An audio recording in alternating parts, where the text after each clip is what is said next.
మూత్రపిండాలు మన శరీరంలో చాలా ముఖ్యమైన అవయవం.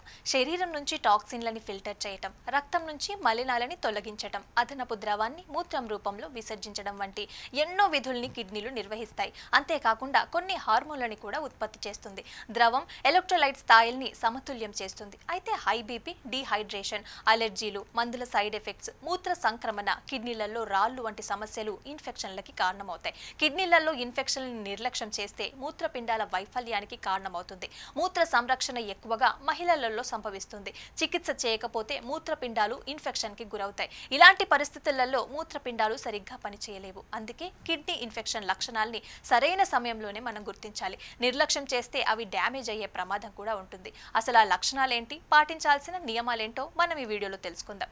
వెబ్-ఎంబీ మాయో క్లినిక్ లో ప్రచురితమైన నివేదిక ప్రకారం కిడ్నీ ఇన్ఫెక్షన్లని ఫైలోనెట్రిక్ అని అంటారు. ఇది బ్యాక్టీరియా లేదా వైరస్ వల్ల వస్తుంది. దీని కారణంగా కిడ్నీ పనితీరు దెబ్బతింటుంది.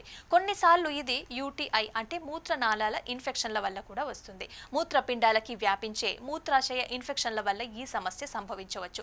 అలాంటి పరిస్థితులలో మూత్రాశయ ఇన్ఫెక్షన్ చికిత్సని వెంటనే ప్రారంభించాలి. లేకపోతే ఈ హానికరమైన బ్యాక్టీరియా మూత్రపిండాలకి వ్యాపిస్తుంది. కిడ్నీ ఇన్ఫెక్షన్ కొన్ని ఇతర కారణాల వల్ల కూడా సంభవించవచ్చు.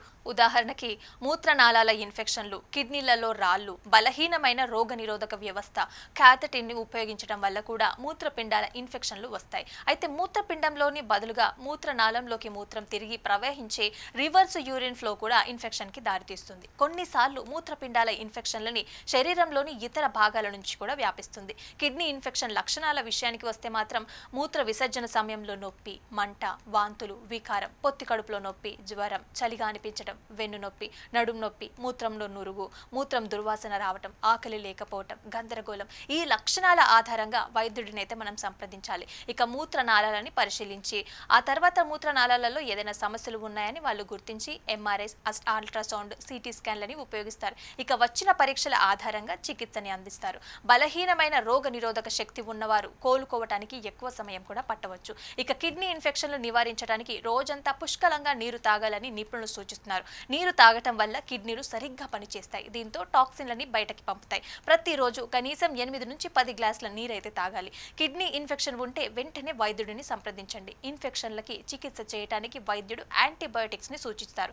ఈ మందులు ఇన్ఫెక్షన్లని తొలగించడంలో సహాయపడతాయి. వెచ్చని కంప్రెస్లని కూడా వాడండి. మీరు కిడ్నీ నొప్పిని ఎదుర్కొన్నట్లయితే ప్రభావిత ప్రాంతానికి వెచ్చటి హీటింగ్ ప్యాడ్ ని అప్లై చేయడం వల్ల ప్రయోజనకరంగా ఉంటుంది. ఆరోగ్యకరమైన ఆహారం తీసుకోండి.